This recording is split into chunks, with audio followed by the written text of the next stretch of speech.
In the mid-19th century, the American dream was not a promise, it was a battlefield. In 1848, a 13-year-old boy named Andrew Carnegie arrived in Pennsylvania from Scotland. He was the son of a weaver whose trade had been destroyed by the machines of the Industrial Revolution. His family arrived destitute in a country rapidly transforming from farms into a roaring, steam-powered empire. Carnegie did not begin his journey in comfort. He started in the depths of a dark, humid cotton mill as a bobbin boy, working 12-hour days for $1.20 a week. The conditions were brutal, the air thick with dust and despair. Yet, even as a child, Carnegie possessed a rare predatory level of observational intelligence. While other boys simply endured, he watched, studied, and learned. He realized that in a rapidly expanding nation, the most valuable commodity was not raw labor, it was information. He became a telegraph messenger boy. While others waited for assignments, Carnegie memorized the faces of every powerful businessman in Pittsburgh.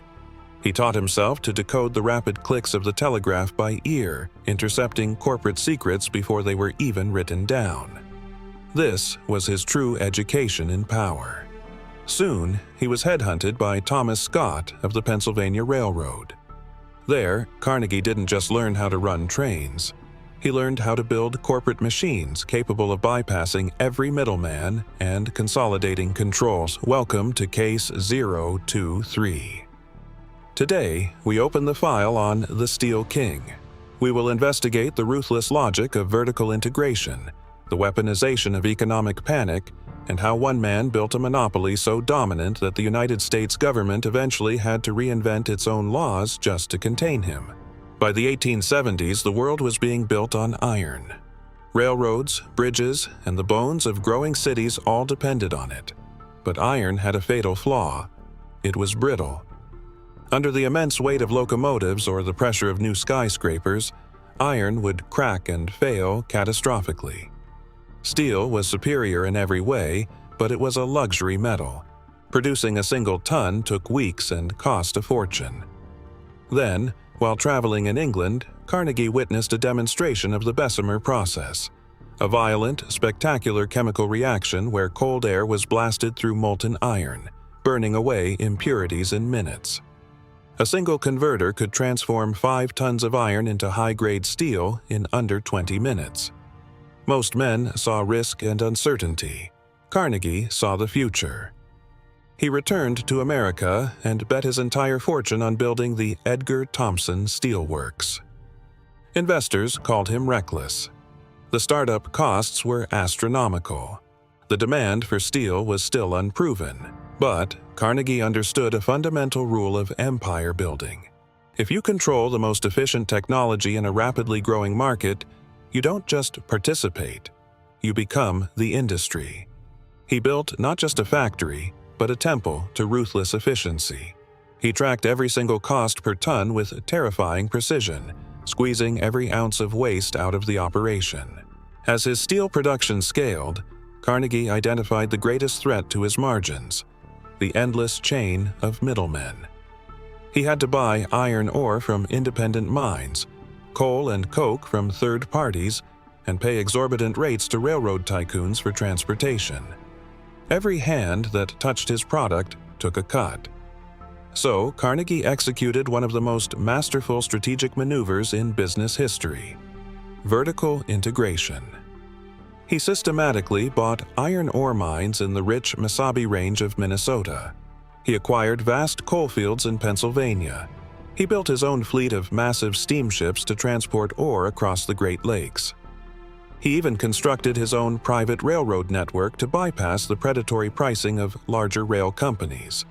By owning every single step of the supply chain, from the raw earth to the finished rail, Carnegie eliminated the profit margins of his competitors. His costs dropped so dramatically that he could undersell every rival in the world while still generating enormous profits. He had constructed a financial moat so deep and wide that crossing it became nearly impossible.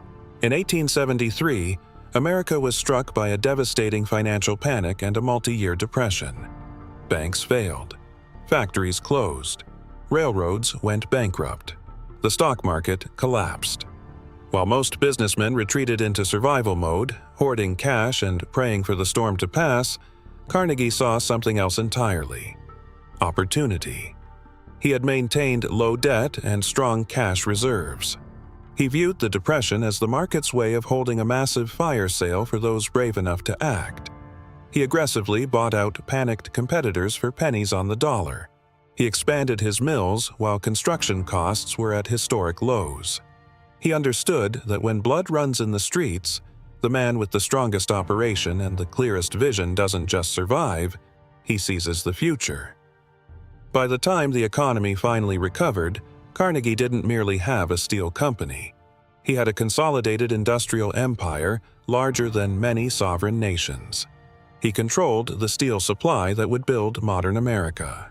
Yet, the pursuit of absolute efficiency carries a dark human cost.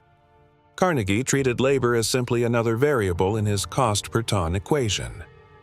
In 1892, this philosophy exploded at the Homestead Steel Works. While Carnegie was in Scotland, his ruthless partner Henry Clay Frick slashed wages and locked out the union workers. When they resisted, Frick deployed 300 Pinkerton agents to retake the plant by force. The battle that followed along the Monongahela River was violent and bloody. Gunfire echoed as workers and Pinkertons clashed. The state militia eventually had to intervene. The strike left permanent scars on Carnegie's legacy. The man who would later present himself as a benevolent philanthropist had built his empire through methods that spilled real blood. By the turn of the century, Carnegie was the richest man in the world, but he was exhausted from constant warfare. In 1901, J.P. Morgan sought to stabilize the steel industry by creating a massive trust. To do so, he needed to buy out the king. Carnegie scribbled a price on a scrap of paper: $480 million, the equivalent of over $15 billion in today's currency. Morgan accepted immediately. Carnegie walked away from the deal as the wealthiest individual in history. He spent the rest of his life giving away his fortune, building thousands of libraries, universities, and institutions. He famously said, "The man who dies rich dies disgraced." Yet those libraries were funded by the brutal efficiency and human cost of the steel empire he created. The story of Andrew Carnegie is the ultimate masterclass in the power of owning the supply chain. For the modern entrepreneur, investor, or builder, the lesson is crystal clear. Your greatest vulnerability is your dependence on others. If you rely on the third-party platforms for customers, third-party suppliers for your product, or third-party algorithms for your revenue, you are not building an empire.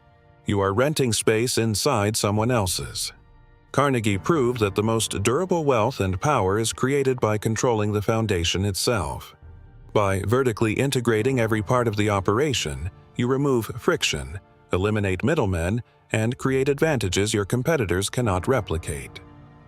Whether you are building a business, a content empire, or an investment portfolio, you must constantly ask yourself, how much of my value chain do I actually control? Victory belongs to the man who owns the iron, the coal, the ships, and the rails. This closes Case 023, the Steel King.